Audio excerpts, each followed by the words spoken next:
Bonjour, dans cette vidéo, je vous présente la correction de l'activité qui s'intitule « Apprendre à donner la composition d'un atome ». Comment va-t-on faire donc pour donner la composition d'un atome? Eh bien, on va utiliser le grand tableau qui se trouve au fond de la classe, qui est aussi collé dans votre cahier et qui est en ce moment projeté dans la vidéo.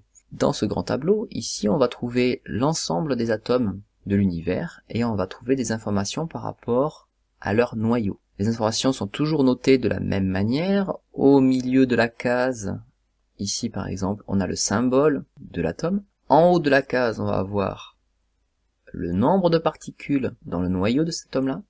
Et en bas de la case, on va avoir le nombre de particules positives dans le noyau de cet atome.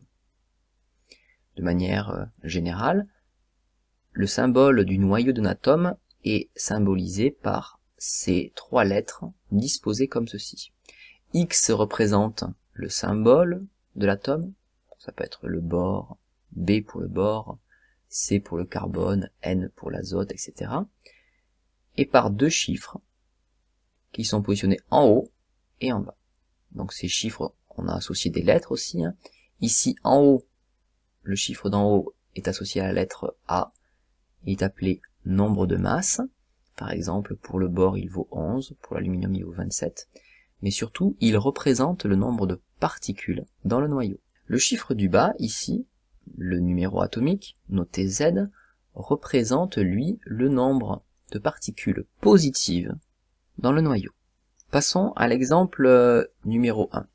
On prend l'atome le plus simple, l'atome d'hydrogène. Donc les numéros que l'on voit dans la classification sont 1 et 1. Que veulent dire ces chiffres? Le 1 d'en haut veut dire qu'à l'intérieur de l'atome, ici représenté par un cercle bleu, eh bien, il va y avoir, dans le noyau, qu'une seule particule. Le chiffre d'en bas, lui, m'indique que dans le noyau, il y a une particule positive. Comme il n'y avait qu'une particule, c'est celle-là qui est positive. Donc en fait, l'atome d'hydrogène, lui, dans son noyau, il n'y a qu'une particule qui est donc positive, qu'on appellera le proton. L'atome là n'est pas complet, puisqu'on sait en fait qu'un atome est neutre. Ça veut dire quoi? Ça veut dire qu'il y a toujours autant de charges positives que de charges négatives. Ici, on a représenté les charges positives concentrées dans le noyau, mais on n'a pas représenté les charges négatives. Elles sont autour, elles tournent autour du noyau. Je les représente donc maintenant. C'est l'électron. Les électrons, il y en a un, puisqu'il y a une charge positive et qu'il y a toujours autant de l'un que de l'autre. Passons à un exemple un tout petit peu plus compliqué. L'atome d'hélium, là aussi représenté par un cercle. Qu'est-ce qu'il y a à l'intérieur de cet atome? Eh bien, dans son noyau, je sais qu'il va y avoir 4 particules. C'est indiqué en haut, à gauche, du symbole de l'hélium. Parmi ces 4 particules, dont je ne connais pas encore la nature, eh bien 2 seront positives, puisque le chiffre d'en bas, le numéro atomique, lui, vaut 2. Alors du coup, il y en a 2 qui ne sont pas positives. C'est ce qu'on appelle des neutrons, qui sont représentés ici en noir. Donc dans le noyau, 2 charges positives, les protons, 2 particules qui ne sont pas chargées, les neutrons. Je sais toujours que l'atome, lui, est toujours neutre. Donc ça veut dire que il y a toujours autant de charges plus que de charges moins, et ça veut dire aussi que autour de ces 2 charges positives, je vais retrouver 2 électrons, 2 charges négatives. Voilà la représentation de l'atome d'hélium. Passons maintenant à l'exercice en lui-même.